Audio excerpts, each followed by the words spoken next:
in Malay, English and Arabic. Welcome to my channel.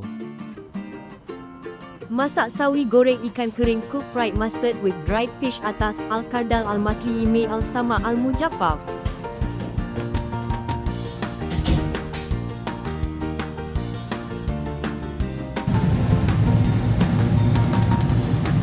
Tumis irisan bawang putih, bawang besar dan lada. Sliced garlic, onion and chilies.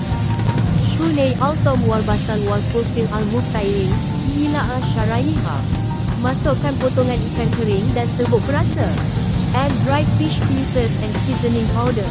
Udifi kait al-sama al-mujaffaf wa masuk al-tawabil.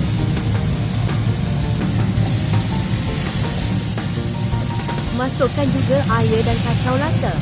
Add the water and stir well. Udifi alma wa kalbi jaidaan.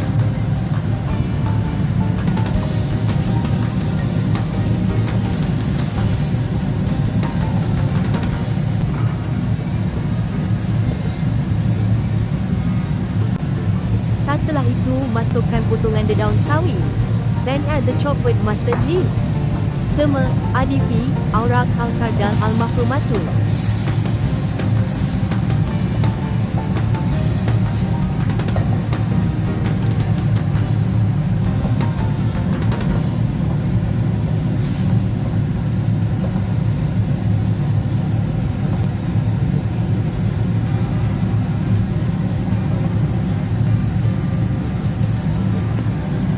Tutup kuali untuk lembutkan tumisan.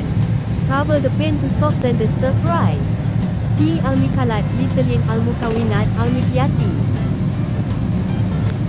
Sebar ilmu, spread knowledge, majmuit wasiat min al-marifah.